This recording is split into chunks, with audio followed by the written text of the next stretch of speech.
Welcome back. Let's take a quick overview of the Tune Maestro. The Tune Maestro, as you can see, has the 12 keys representing the keyboard scale. It also has 2 keys for the transpose up or transpose down. We also incorporated in here a large display at a size of 1.8 inch to make it easy for the musician to set the device. And for the first time, the Tune Maestro has the data encoder that helps the musician select any micro tuning he or she wishes. So right now, for example, the musician is not stuck to -50. They can assign any tuning they want using the data encoder. It's a great feature, and we'll go into details with it. Also, the Tune Maestro comes with 3 MIDI ports, 3 MIDI in and 3 MIDI out. We also added one more great feature to the Tune Maestro that makes it very, very outstanding, as the 4 keys here, as you can see, which represent the maqams. They are also the same keys used for presets. So for example, if a musician wants to deploy a certain maqam, it's very simple. All they have to do is press a button and then assign the key to it. The same keys can be used as presets. So for example, if the musician wishes to deploy a certain tuning to a certain key using the data encoder, now they can select certain keys, apply the certain micro tuning, and then save that setup in one of the presets. These are the great features of the Tune Maestro that makes it an outstanding device. We've also added the expression pedal, as you can see, that allows the musician to add that instrument to their system. The Tune Maestro works off of USB power, and it's easy to set up. We'll go through the settings, so stay tuned.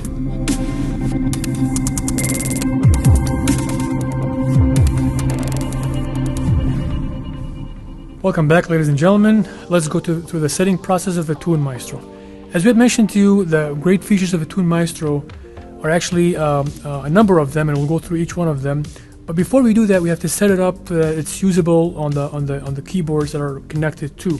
So for example, to start the setting process, all we have to do is click the setup button for 3 seconds. As you can see, 4 LEDs will start flashing, which are the C sharp, D sharp, F sharp, and G sharp. Each one of these buttons actually means a menu. So for example, C sharp means the main quarter tone of the device. What does that mean? Simply it means that I can choose any quarter tone I want, that whenever I turn a quarter tone on, it's going to deploy that specific tuning. So for example, if I am from the Middle East, typically we use -50. If I am from, for example, Turkey, we could use -38, -35, depending on which region, or even in Greece, we can use -40, for example. I'm just using these numbers as examples. Don't take me for granted, but just as examples, so you can apply certain tuning that you want on the Tune Maestro. So for right now, for the purpose of this demo, we'll use -50. So I'm going to click on C sharp and then choose -50, as you can see. But now notice this, that if I go in the negative zone, the data encoder will turn LED to red. If I go to the positive zone, the same data encoder will turn to green. As you can see, the green LED, and if I go back to the -50, it will turn to red LED. This indicates I'm in the negative zone. I'm going to confirm it by either pressing the C sharp, MQT, or the data encoder. From here, I'll go to the MIDI channel menu, which is the D sharp. Once I click on the D sharp, you notice that I have 3 keys that came on, C, D, and E. And each one of these keys actually, it's related to one of the MIDI ports, the MIDI out ports. So for example, C corresponds to MIDI out 1, D corresponds to MIDI out 2, and then E corresponds to MIDI out 3. Now, since I only have one keyboard connected for this video, I'm going to go to E and select MIDI channel 1. Now, for the purpose of this video, to make it easy for you, we're just going to stick to channel 1 so that it's easier to follow. I'm going to confirm that selection by clicking E, and then from here I'll go back one step by clicking the setup button. From here I'll go to the instrument selection, which is simply I click on the F sharp, and then same thing. I have 3 buttons here that came on flashing, and same thing. They mean that they correspond to the corresponding MIDI ports. So for example, since I'm using Genos here, I'm going to click on E and select number 12. 12 means that I'm using Genos. Now, keep in mind that all these numbers and all these settings are actually in the user manual. So if you go to our website and download the user manual, you'll find all these settings that we are implementing right now, and you can actually use that as a guide. So for the Genos, I'm going to select number 12. I'm going to confirm it by clicking on E, and then from here I'll go back one step and then go back to the last menu, which is the expression pedal calibration. I click on the G. Now I have two keys that came on, which is the G and the F. The G means the maximum value and F means the minimum value. So I'm going to click on G.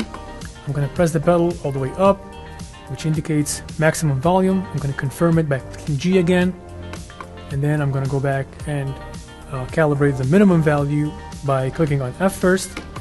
I'll press the pedal all the way down, indicating minimum value, and then I'll confirm it by pressing F again to confirm that value. I'll go back to the main menu by clicking on Setup once. Now, as you can see, we're back to the main menu page, all 4 LEDs flashing. Before I leave this page, I want to save it so that the settings are in here for the next time use. I'm going to click on Setup for 3 seconds again. It's going to flash, and then it's going to save my settings. Now, ladies and gentlemen, the Tune Maestro is completed. Now I can use it. So I'm going to use the maqam of Sega as an example. All I have to do is press 2 buttons. I'm going to press Sega first. Now the Tune Maestro is asking me to what scale you want to deploy the Sega. I'm going to choose F, and as you can see, F Sega now is deployed on the scale of F.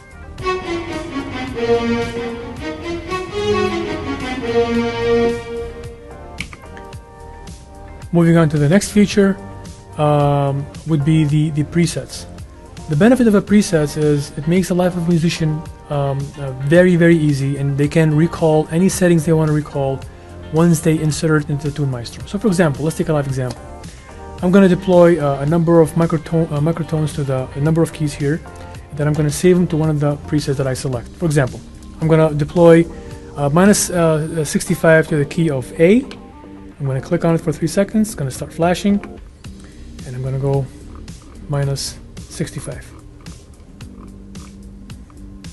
I'm going to click on A to confirm.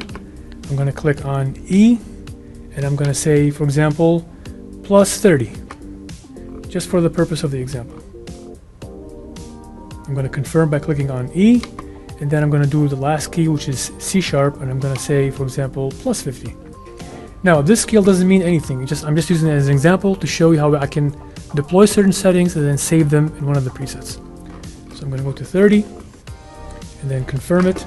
Now I have C sharp, E, and A. All I have to do at this point is select one of the preset buttons that are empty, there's nothing in them. I can, for example, select preset 1, click it for 3 seconds, and it's going to save this tuning for me, and it's going to stay in the Tune Maestro. So for example, if I cancel this tuning out and then go back and deploy it again, all I have to do is hit the preset 1 again, and it comes back as it is. This is one of the great features as we mentioned. And notice, ladies and gentlemen, that we have something also called local quarter tones, which are basically, as you can see, I've separated each key from the main quarter tone that I've deployed in the main menu. If you noticed, I used minus 50, but in the local quarter tone, as a feature in the Tune Maestro, is giving me the ability to choose separate micro tunes for the separate keys as I want it. So as you can see now, I'm going to cancel this out. I'm going to use another tuning and then save it in a different preset. So let's say, for example, this time I'm going to say G for 3 seconds. I'm going to say plus 50. Just for the sake of the example, I'm going to choose D this time and say minus 50. And I'm going to say, for example, A sharp, and I'm going to say, let's say minus 30. Now that I have this microtonal implemented, all I have to do is choose one of the presets. In this example, since I have preset 1 already preoccupied, I'm going to use preset 2 and save this in preset 2. Same method, just press preset 2 for 3 seconds. It's going to save it. As you can see, the key flashed. Now it's saved. All I have to do is cancel and recall it back by simply pressing preset 2. And if I want to go back to preset 1, whatever tuning I had in there, all I have to do is just cancel it, hit preset 1, and preset 1 comes back up on the screen. Ladies and gentlemen, we appreciate your attendance and your attention to the video. We have came to the conclusion, to the end of the video. We hope we have delivered to you a nice idea, a useful idea, and we want to just get your attention to a couple of points. We did skip a few steps in the process of setting up the Tune Maestro, only to kind of save your time or not, consume much of your time in the process of connecting the wires, jumping between the instruments, so on and so forth. So all this information is available on our website in the user manual. Visit our website as shown below and get all the information you need. Communicate with us, send us email via the website. Also follow us on all the social media. We're happy to answer your questions. I do want to mention one point at the end is that the first 20 pieces are discounted at 25%. We gave this chance actually to whoever wants to own some of the early units. After the 20 pieces, the price will go back to normal. At the end, I want to thank everybody who helped us with this. It's a long list of names. I'm not going to mention all the names. I just want to say thank you to all. We appreciate your time, and hopefully we'll see you in the next invention. Thank you.